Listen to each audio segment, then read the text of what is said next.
देवाची परीक्षा. तो रोज देवासमोर उभा राहून एकच प्रश्न विचारायचा, माझ्याच आयुष्यात का? मी कोणाचं वाईट केलंय? सकाळ झाली की निराशा, रात्र झाली की अश्रू. रमेशचं आयुष्य म्हणजे प्रयत्न, अपयश, अपमान याचं अखंड चक्र होतं.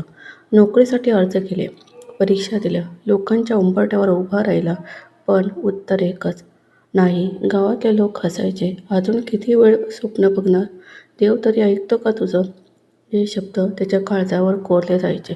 प्रत्येक मंगळवारी तो देवळात जायचा. डोळे बंद करून म्हणायचा, देवा, सगळ्यांना देतोच, माझ्याच वाट्याला का फक्त परीक्षा? मी तुझ्यावर विश्वास ठेवणं चुकीचं ठरतंय का? देव शांत होता. उत्तरे नव्हतं. त्या दिवशी त्याने ठरवलं, हा शेवटचा प्रयत्न. जर हेही बसलं तर स्वप्नांचं ओझं खाली ठेवायचं. सगळी ताकद, सगळी श्रद्धा, सगळा आत्मविश्वास एकाच प्रयत्नात ओतला. परीक्षेच्या दिवशी हात थरथरत होते. मन प्रार्थना करत होतं. निकाल लागला. नाव यादीत नव्हतं. तो खचला. डोळ्यात पाणी आलं. तेवढ्यात फोन वाजला. तुमची मुलाखत झाली नाही, पण तुमचं नाव पुढच्या लिस्टसाठी रिझर्व्ह ठेवलं आहे. त्या क्षणी त्याला समजलं, देव उत्तर देत होता, उशिरा पण योग्य वेळी.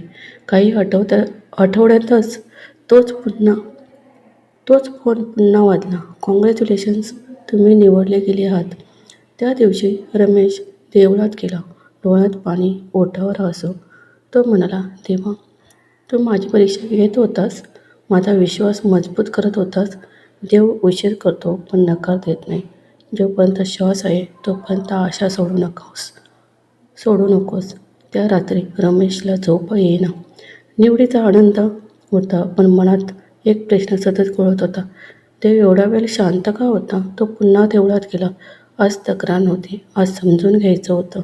तो म्हणाला, देवा, जर तू आधीच हे द्यायचं ठरवलं होतंस तर मला इतकं रडवायचं कशाला? तेवढ्यात पुजाऱ्याचे शब्द कानावर पडले, जे सहन करतो तोच मिळवण्यास पात्र ठरतो. त्या एका वाक्याने रमेश थांबला. त्याला आठवलं, अपयशाच्या दिवसात तो किती लोकांना मदत करत होता. स्वतःकडे काहीही नसतानाही दुसऱ्यांना आधार देत होता. देव कदाचित पाहत होता. संकटात सुद्धा हा माणूस म्हणून राहतो का? जीवन बदललं, पण स्वभाव नाही. नोकरी मिळाल्यानंतर रमेशचं आयुष्य बदललं. लोक तेच होते जे आधी असायचे. आज तेच म्हणत होते, तू तर नशिबवान आहेस. तो फक्त हसला, कारण त्याला माहीत होतं, हे नशीब नव्हतं, ही परीक्षा होती. तो रोज देवाला विचारायचा, माझ्याच आयुष्यात का? आज उत्तर मिळालं होतं, कारण तू तुटूनही माझ्यावर विश्वास ठेवलास. देव उशिरा करतो, पण योग्य माणसालाच योग्य वेळ देतो. रमेशला नोकरी मिळून काही महिने झाले. पगार येऊ लागला. घरात दिवा उजळला. आईच्या डोळ्यात पहिल्यांदा चिंता नव्हती, फक्त समाधान होतं. पण एका संध्याकाळी त्याचं लक्ष एका गोष्टीकडे गेलं. देवळाच्या बाहेर तोच माणूस बसलेला होता, ज्याला तो अपयशाच्या दिवसात दर मंगळवारी भाकर देत असे. आज रमेश सूटमध्ये होता. हातात बॅग, मनात आत्मविश्वास. तो माणूस म्हणाला, बाळा, आज देव तुझ्यावर फार खुश दिसतोय. रमेश थांबला. त्या वाक्यात एक वेगळीच ऊर्जा होती. रमेश म्हणाला, माझ्यावर खुश आहे का, की अजून एखादी परीक्षा आहे? तो माणूस हसला. देवाची परीक्षा संपत नाही रे, फक्त प्रश्न बदलतात. त्या क्षणी रमेशला समजलं, यशानंतरही नम्रता हीच सगळ्यात मोठी परीक्षा असते. ऑफिसमध्ये त्याला बढतीची संधी मिळाली, पण अट एकच होती, एका प्रामाणिक सहकार्याला चुकीचं ठरवायचं हेच तर आयुष्य होतं. आज प्रश्न अपयशाचा नव्हता, प्रामाणिकपणाचा होता. रमेशला पुन्हा देव आठवला. त्याने नकार दिला. बढती गेली. घरी येऊन तो शांतपणे देवासमोर बसला. देवा, पुन्हा तेच होतंय, पण आज मी रडत नाही. काही दिवसांनी ऑफिसमध्ये चौकशी झाली. खरा दोषी सापडला. रमेशच्या प्रामाणिकपणाची सगळ्यांसमोर दखल घेतली गेली. यावेळी फक्त नोकरी नाही, सन्मान मिळाला. देव कधीच लगेच उत्तर देत नाही, कारण तो आपल्याला उत्तर होण्यास तयार करत असतो. देव उशीर करतो, पण चुकीच्या मार्गाने कधीच यश देत नाही. ज्याला देव शांत वाटतो त्याच्या आयुष्यात तो सर्वात जास्त काम करत असतो. रमेशच्या आयुष्यात यश आलं होतं, पण त्याच्या मनात अजूनही एक रिकामेपणा होतं. कारण त्याला माहीत होतं, देव जिथे शांत असतो तिथे काहीतरी मोठं घडणार असतं. एका रात्री आई म्हणाली, "बाळा, तू आता स्थिरावलास, पण तुझ्या डोळ्यात अजूनही भीती आहे." रमेश हसण्याचा प्रयत्न करत होता. म्हणाला, "आई, भीती नसती तर देवावर विश्वास कसला?" आई काहीच बोलली नाही, फक्त देवासमोर दिवा लावला. त्या दिव्याच्या ज्योतीत रमेशला स्वतःचं जुनं रूप दिसलं. अपयशी, थकलेलं, पण हार न मानणारं. एक दिवस तोच माणूस ऑफिसमध्ये आला, ज्याने कधी त्याला काम नाकारलं होतं. आज परिस्थिती उलटी झाली होती.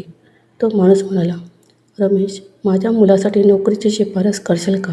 क्षणभर रमेशचं मन हादरलं. कधी काळी याच माणसाने त्याला म्हणलं होतं, "तुझ्यात काही दम नाही." हा क्षण होता सोडाचा किंवा क्षमेचा.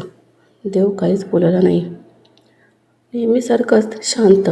रमेशने डोळे मिटले. त्याला आठवलं, देवळाबाहेर बसलेला तो गरीब माणूस, आईचा संयम, स्वतःचे अश्रू. त्याने होकार दिला.